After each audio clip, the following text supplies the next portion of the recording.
Well, welcome everyone, and depending on where you are in the world, good morning, good afternoon, or good evening. So I'm Patrick Rooney. I'm the Regional Managing Director for the AESC in the Asia Pacific and Middle East region. And today I'm joined by a number of colleagues, but my colleague Lynn Murphy-Rivera is Managing Director for Americas for the AESC and will be co-hosting this event. We've also got Aishma Wadhwa from AESC and Emma Smajkowski as well. So feel free to reach out to any of them using the chat function if you have any issues during the day regarding technology or the agenda or anything like that.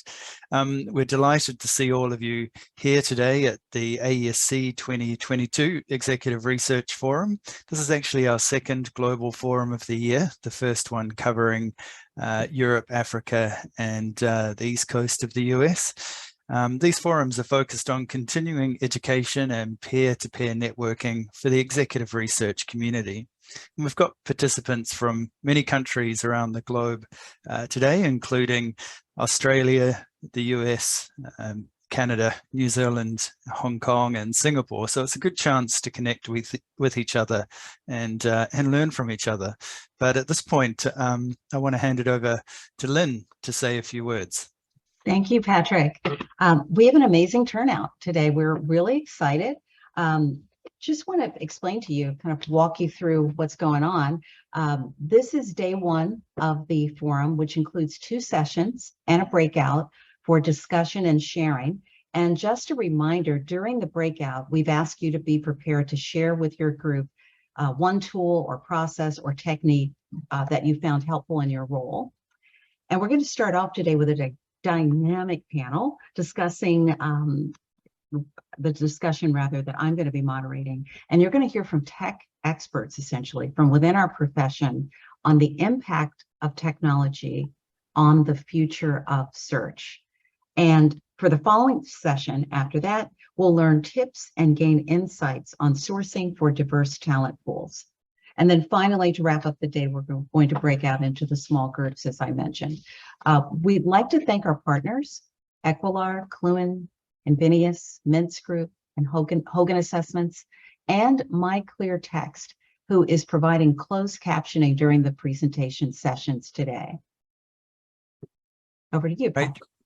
Thanks, Lynn. So just a few housekeeping matters before we get started with the panel discussion. So during today's session, just remember to use the chat box, and if you have any questions or comments, and given the number of people on the line, we'll probably call on you to ask your question or make your comment. Obviously, the exception being the breakout session where everyone will be participating. So if you want to make a comment or have a question, just write it in the chat function, and then we'll call on you, and then you can take yourself off mute and put your camera on to talk. We do want to be interactive, but orderly at the same time, I guess. When speakers are talking, if you just want to see them rather than everybody, I'm sure you're experienced with Zoom after 3 years on it daily, but you can change to speaker view so you'll just see the person talking. And finally, just a reminder that you'll need to enter each of the 3 sessions using a different Zoom link. So we're not on the same Zoom link for each of the 3 sessions today and the 2 sessions tomorrow. There's a separate link for all of them. They're all accessible through the main event page that you accessed this morning to get to this session. And that's accessible through your confirmation email.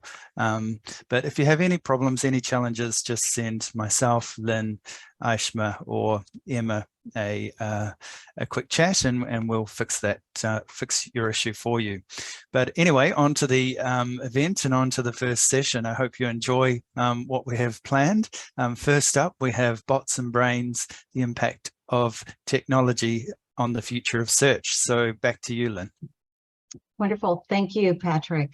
So we're incredibly excited to have this panel discussion. And let me just position what what this is all about. Today, technology, as you know, is changing the face of executive search, similar to how technology has changed everything about the way we work. So tech platforms can make it easier for companies to find qualified executive candidates while leveling the playing field for executive candidates and the companies looking to hire future-ready leaders. AI-based platforms based on in-depth knowledge of industry requirements and hiring competencies adopt a more vertical approach while matching candidates instead of being confined to geographies. So though AI will never, ever, ever replace the human touch in building relationships with candidates or clients, it certainly makes the candidate matching process much more efficient and data-driven. So our panel today is going to talk about basically technology and how it has an influence on executive search and more about the future of it. So let's get started. So I think Patrick already mentioned about putting your questions in the chat box. Please do that.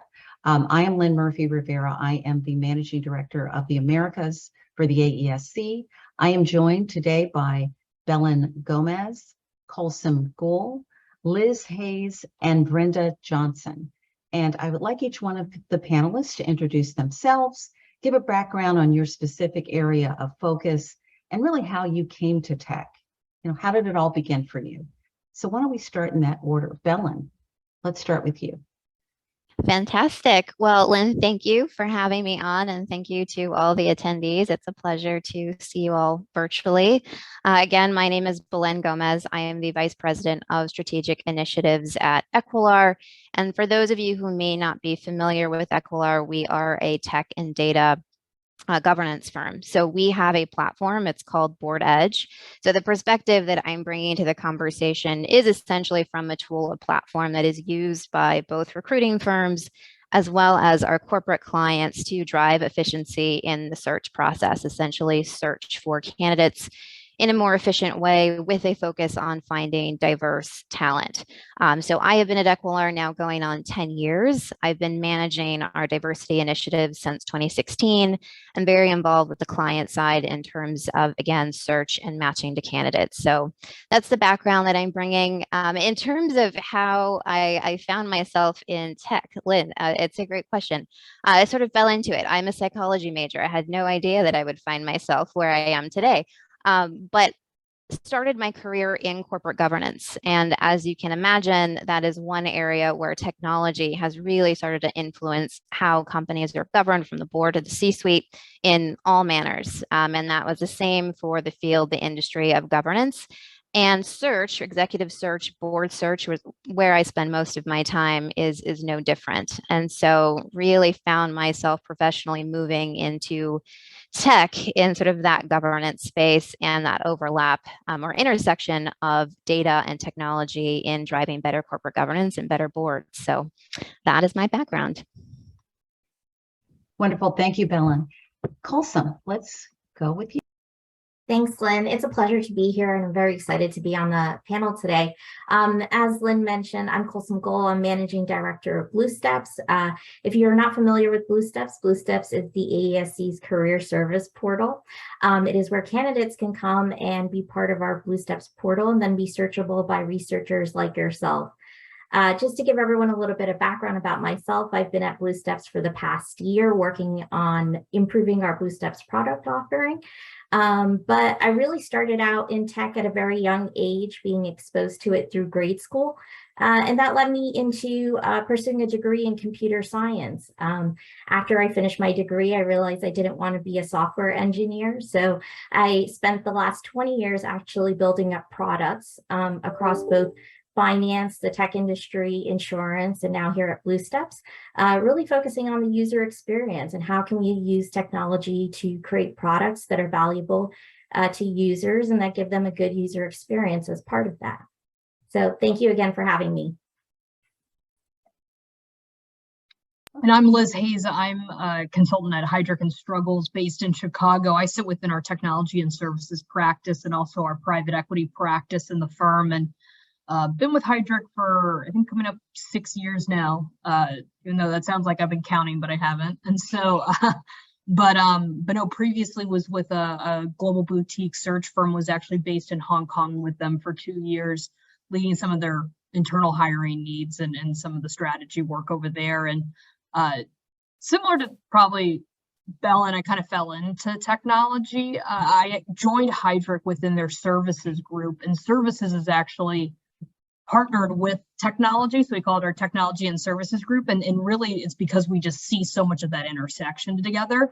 And just over the past few years, it's just become so much more of tech wanting to get into that, get into services, or services getting into tech. And so probably similar to a lot of the search folks on here, you just kind of end up falling into an expertise that you just didn't really know you were going to do. But love the space, love how it's affecting our industry, not only internally, but also externally. And so, but thank you for having me. Looking forward to this discussion.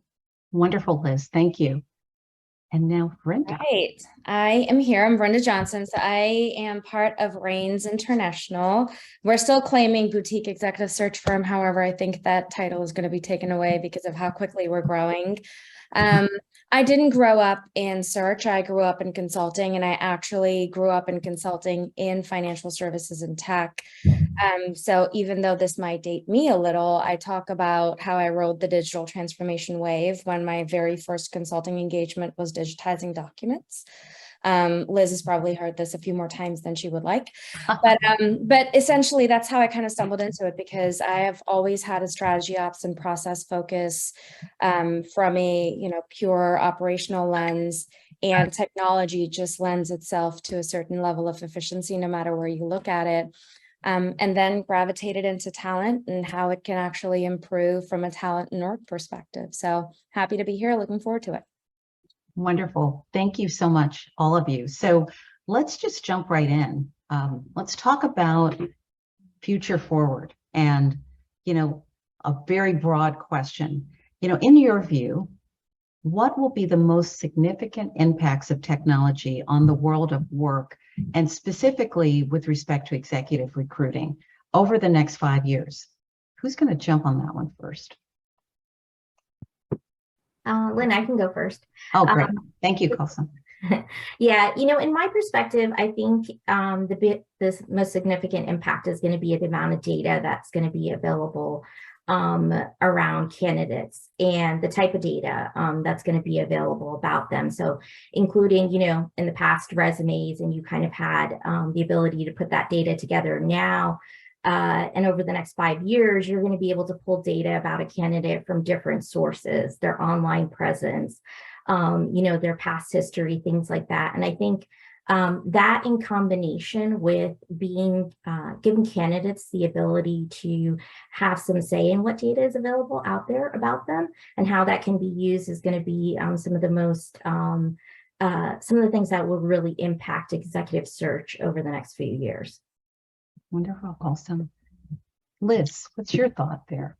Yeah, similar to Colson, I would say data is definitely a big piece of it, especially because I think with search, there's so much unstructured data, and anything we can leverage automation and ML into that, I think will become what we're going to see more and more in the next 5 to 7 years. Heidrick itself actually has data scientists and all of that, and we always joke that we wish we loved our jobs as much as they love their jobs, because they have so much unstructured data they're playing with and turning it into something. And it's just, there's so much to be done and create, especially because I think we all have databases. We all have these situations where you're just jumping in and looking at it and nothing's perfect. And so I think what we're going to see is not only just the understanding of data right now, but how do you layer automation and ML on top of that to then kick out more intuitive responses? How do we get to that person faster and quicker, and that right person faster and quicker? Excellent, excellent. And definitely, we're in the world of data, and it's changing rapidly. So, Brenda, what do you see as part of that horizon of data and change and technology from your perspective at Rains, even? So I would come back to what Liz was just talking about, is that we have access to so much data, given the interactions that we have on a daily basis, whether it's scouring the internet to see what we can find about people, looking at profiles, or actual conversations that we can gather from very, very senior folks at some of the largest, smallest, mid-sized, name it, we've got the organizations covered. And in that information, there are nuances about trends in industry, trends in functional areas, hiring trends, product trends. So there's so much information that we gather. I do strongly believe that having the data capability, the tech-enabled capability, the AI capability to extract those nuggets and actually share it more broadly, or use those nuggets and pieces of information to influence how organizations think about everything from strategy to talent, is going to be really, really impactful, and it's going to be interesting to see. Rains is a little bit, we're still working on how do we leverage the information that we have in the most constructive way. But what we are starting to do is think about it from a candidate perspective. Like, how can we actually use this information to help propel candidates further? And then the other thing that I will say is that given the information that we have and given the ability for technology to connect the way it does, we're starting to see a lot in terms of access to executive talent in places and geographic locations and areas that you may not have thought of before, which is also enabled by tech, right? Because we may not know of certain executive talent and where they sit and have access to them if it wasn't for that. So that's changing the way that we talk about executive talent and the approach to it. Well, thank you very much. I mean, as you were talking, I was thinking, what is the human side of data, and how do we make sure that we don't lose that, particularly in this world of there are no boundaries, everyone's basically out there in the cloud. So let's just move on. We are quickly moving through time, and we're going to run out of time, so I don't want that. Why don't we go here to another question? And this is for you, Brenda, actually, Belen. How has technology improved or changed processes in your respective firm? So I'll talk about it in terms of how we serve our clients. It's very similar to how we have used it internally as well. And I think it really is a good segue from the first question, which is how does it impact search? And I think my fellow panelists touched on it well. It's sort of velocity, sort of speed of a search, and transparency. So I think transparency, at least from Equilar's perspective, is, how do we give the best data in the fastest way possible to the most stakeholders possible who are invested in a search, whether that be the board or C-suite members. And that's how we've really tried to, in terms of development of product and roadmap and serving our clients, been thinking about how we can serve better through technology, through the platform. So hopefully that gives a little bit of insight in terms of our approach to it. But I think the key here for us is the transparency piece, and that touches on all points. So the transparency of data, where is that data coming from? Is it coming from a public source? Is it coming from the candidate who has access to see it? I really think that's sort of what we're keen on here in terms of success of both candidate presentation and success for the search. Wonderful. Thank you for that. I'm going to punt over to Brenda on that question. How has it improved or changed processes in your firm? So you're asking a process question to a process person, so I love it. Thank you. It is, so one of the things that I will say is that efficiency, right? Because of the way that we work in our industry and all the different team members and all the different roles that they play in the overall execution of a project, efficiency is key. And having access to information quickly, having access to the right information based on conversations we've had, what we know about the client, what we know about what they're looking for, technology has enabled a certain level of efficiency, which I will forever appreciate. And I do think that that's only going to continue to improve. That coupled with the very high touch, very involved approach that a lot of us do like to have with both client and candidate, so that it's a much deeper personal connection.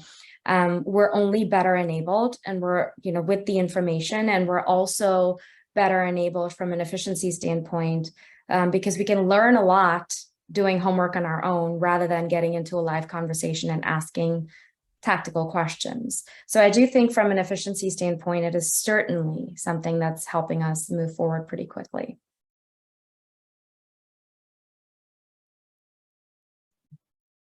Oh, Lynn, you're muted.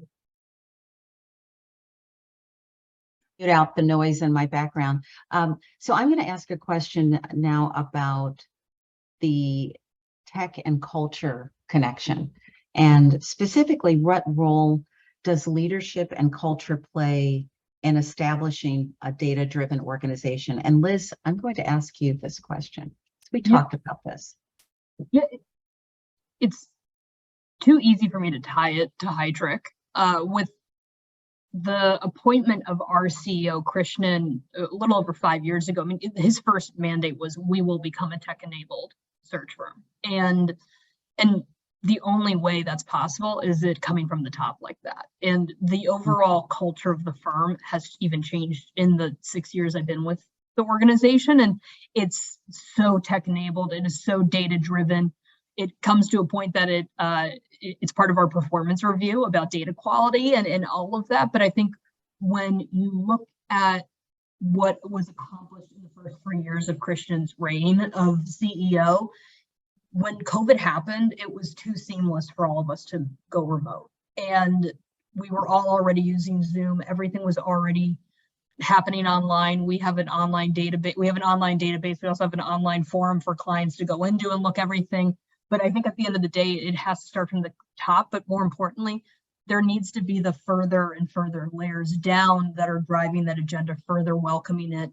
And you have to be transparent about what you like and don't like about it. I think sometimes when you talk about driving data, driving technology, driving any kind of transformation, thinking that it's going to be one way and that's it, full stop, is wrong. Like, they want to hear your point of view. You sit on the external side of everything. And so what's working with your clients, what's not working, let's talk about how we can figure it out together. We've launched tools. 6 months later, they pivoted a little bit more, so it was better equipped for our clients. Like, that's always going to be the situation. And so I think it coming from the top and then it trickling down, but then knowing that there's an openness to further expanding and developing. Technology is growth. Technology is development. And so voicing what you think works and doesn't work, but not always looping it back to what we used to do is I think, very important. Definitely. And I guess a related question, and I would like to ask you this, Liz, and then Brenda, how can research teams further influence that culture? I get a quick story. I visited a firm that the CEO basically wanted one CRM because it's what he had used for 20 years. And he said, this is it. This is what I want.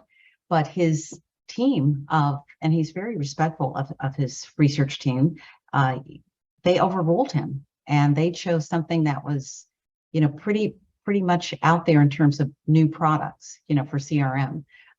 How successful do you think? How can research teams do that? What are your thoughts on that? A lot of it has to do with comfort in voicing an opinion. And you first have to be open-minded. Like, everything will always work out. Everything will be easier.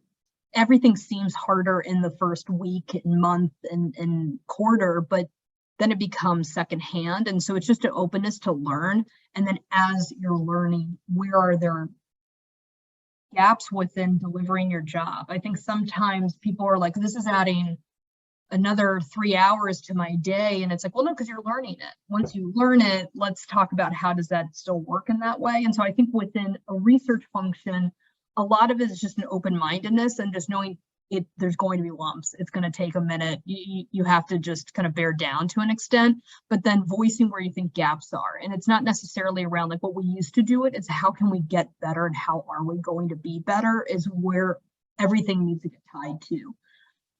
We're all creatures of habit, like full stop. And it's to a point now when we're all being asked to go back into the office to an extent. And it's like, well, no, like I'm home. Like, and 2.5 years ago it was like, stay home. What are you talking? Like, I need to get on the L in Chicago and get back to the office. Like, no. Exactly. And, I guess more, thank you for that. If you think about, the lives of, we're remote, many people are working remotely, new technologies are coming out, research teams are being asked to do a lot quicker, faster, better, with greater excellence. Clients are pushing hard on speed and quality and diversity. Brenda, is there a point where you think, in terms of, this is the culture again, research teams influencing culture in terms of the process, how it gets done? I know you like process. What do you think? Yeah, well, I will say yes, absolutely, hands down. I am a firm believer in the research team, and then I'll also put a lot of our coordinator or like support teams in that. They're the core of the business, right? They're the heart of the business, because without that type of effort and information, we aren't successful delivering in the market. So one of the things, so we just actually brought on research leadership at Rains a little while ago. And when she came in, she asked me, what is the one thing you want to see? And I said, I want to see research drive the initiative for CRM management and process. I don't want it to be top down from us that are, more not necessarily in the weeds. We've been there, done that, but it was a long time ago and in a different way. So let's talk about what's relevant now. And one of the things that we found was most beneficial is that I'm working with our research team to basically focus on creating value. Is that instead of talking about how it's going to benefit on a day-to-day basis, it will. However, let's talk about how it's creating value. And it's creating value for us internally within Rains and within our teams. It's creating value for the candidates because we're getting to better quality candidates for those particular roles. And then it's also creating value for clients because of the speed, the efficiency, and the slate that we're able to produce. So if you focus on the creating value piece of it, it's one of the most valuable functions within a firm. You're absolutely correct. It all comes down to value. Just in everything. One thing, Lynn, I wanted to add was, to your point, search is the hardest it's ever been. 100%. And if someone says it isn't, that they're not involved in the market. It's significantly harder than it was 3 years ago. And it's because everything is moving so fast, faster than it should, realistically, to make quality hires. And then everything falls on the research staff because you have to enable us to close searches. And so it's what can you do to move faster? And the answer is not sleep less. And I think that's the biggest piece. And I used to be a researcher. I grew up in search, for better or for worse. But I always try to think about would I ask my team to do something that I wouldn't do? Like, no, because it's so hard now. Like Brenda and I probably see this in a different light because we're both consultants, but I think a lot of it is we're trusted advisors, and you have to enable your consultant to challenge clients when things are becoming unrealistic, because it's not a yes, it's not a buffet, it's not a jump and I say how high. It's what's the spirit of that ask? Like, where are we getting to this? Like, let's talk about the market. And I just wanted to say, I know this is the hardest it's ever been. This is a tough job and it's extremely hard. So wanted to mention that when you were saying about how much is being asked upon us. Yes. And I've got a great question here from the chat. So do next gen researchers and associates, it just jumped out up there, become de facto tech leaders in search firms because of their ingrained tech experience? not only at work, but also daily lives. Belen, what do you think about that? I was just going to say, so internally at Equilar, when we do support search for our clients, it is coming from our research team. It's coming from a dedicated group who are pulling together that data, those profiles for us to then serve to our clients in a short list or a long list, whatever the stage may be. And it's definitely coming from them. And again, my perspective is coming from a tech provider, a platform that is used to drive efficiency. So they are coming to us as they're going through search and research to say, how do we improve this? It is really coming from the bottom up in that sense, because it is in their day-to-day of looking at profile data, looking at LinkedIn. And so I think that from that standpoint, it is very organic of just what their day-to-day is, what the challenges are, and how do we incorporate that into a technology that can then be provided to recruiting firms who have those in-house research teams, to the corporate client side that may have in-house talent acquisition teams, to really supplement both sides of it. So absolutely, it's definitely coming from the researchers who are in it day to day and living through those challenges and figuring out ways to improve it. Well said, definitely. And I have a few more questions, and I'm going to end with a rapid fire response to get your advice. So we'll get there. But here's another question on incorporating onboarding or continuous learning. And I'll say that is a mission of the AESC. We are, this is what we believe in. This is what we know will strengthen the profession for the long term. And these sessions are an evidence of keeping you up to date, keeping you focused on what's happening out there, hearing from each other and sharing. So Liz, in terms of incorporating onboarding and continuous learning, how does Hydrake do that? We actually established a group internally called the Client Operations Team, and all of them are former researchers. And so a lot of that is continuously driving different kind of 15-minute training sessions, and bursts is what they call them. And that's extremely helpful as you're doing the continuous learning, but a lot of it is really coming more and more into how it's now, I think, in the firm's DNA that there will be new technology solutions that are constantly launched. There are things that you will just need to wrap your arms around, and there's certain things that you don't need to know and certain things you absolutely do need to know. But I think a lot of the continuous learning of it all and the onboarding of it all, I mean, nothing's perfect. I would never say that one firm has been better than the other in an onboarding sense or anything like that. It's more about the culture of the person and the culture of the team that's being brought in. And I think there is just the open-mindedness of, let's just get it done, let's figure it out. And just having an appetite to learn, I think it's just always has to be there, especially when you think about researchers. Our jobs can be just becoming that master of none, and you're just an inch deep and a mile wide. And that's where you're leaning more and more into that sometimes, is you're strong at learning on the fly. Don't have a technology tool impede that. Exactly. Thank you for that. And Belen, I wanted to know your perspective on both the onboarding programs that you do with your clients and also internally, and how that helps culture and technology in general. I'll try to go through it quickly. I know we're short on time. So again, I mentioned at the outset at Equilar, the primary search that's done on our platform is board recruiting, but it is also used for executive recruiting, and there are parallels there. But we've worked with clients who have had no formal onboarding program to clients who have had year-long onboarding programs. So we've really seen all ends of the spectrum. And really, I think the optimal is probably somewhere in the middle. But for our clients who don't have formal onboarding programs, we put together formal programs for a year. Really, the first 3 months is what I would call onboarding, but the rest of it is more continuous learning. So what can they be doing externally outside of the organization or internal into the organization to really better understand the organization that they're now serving, whether that be an executive role or as a board member, are there mentorship, internal or external opportunities that they should be exploring?